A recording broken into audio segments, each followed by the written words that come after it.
Today is August 31st, 2014, and we are celebrating Mom's 80th birthday at East Silent Lake Resort in Minnesota.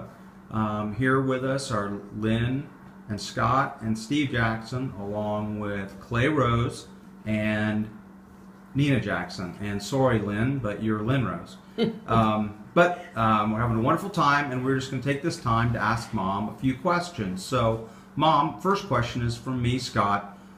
How old were you during World War II, and what was it like living during that time? What was the end of World War II? When we beat the Japs? Yeah. 1945. 1945. 1945. Okay, so at the end of the war, I was 11 years old. Okay. But the war lasted for 4 or 5 years. I don't remember which. The one serviceman in the family that I was closely connected to was my mother's brother, Uncle Bob. And he was in the Army, and he spent the war in Europe with I don't know what they called the divisions, but they would build bridges when they needed bridges to cross rivers, different places. I knit him a pair of khaki-colored wool socks, which after the war, he told me he wore for 3 months straight. Wow. He would take them off his feet and dry them someplace and then put them back on because they were warm. It was very cold. They stayed in old castles, with fireplaces for heat. I remember ration stamps where I'd go to the store with my mom and you could get so many pounds of sugar, so many pounds of coffee, so much butter, and what else was in those? Gas? Oh, that was a whole different system. But ration stamps were, you really had to figure out what you could get, and you got them, everybody had a book, each person in the family had a book, and you couldn't buy those products without spending stamps. Then the gasoline thing, which was also rationed, depended on what you used your car for.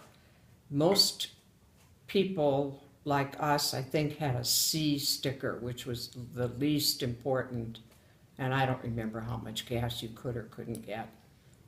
I remember V-mails, which were letters that service people wrote, and they were somehow photographed and made very tiny, and they were very hard to read, and they took months to get here. But we had some V-mails from Uncle Bob. We bought saving stamps at school for 10 cents. Every Monday, I think it was, we would take a dime, and when you filled up a book, it was worth $18.75, and 10 years later, it was worth $25. And so people bought savings bonds with war stamps. The thing that I remember is that everybody was somehow involved in the war. You saved aluminum foil and made balls out of it. You had balls of string that you were saving. So different from the wars we've been involved in lately because they're happening somewhere else, and we just, as individual citizens, don't have much connection or much involvement. The draft was still in force, so everybody was drafted. If you had someone who died in the war, the government gave you a little, maybe 9-10 inches square flag that you hung in your window with a gold star, and that meant someone had died. If there was someone serving that was alive, I think it was a blue star, but I'm not sure about that. But you would drive around and you just knew which households had been affected deeply, by the war.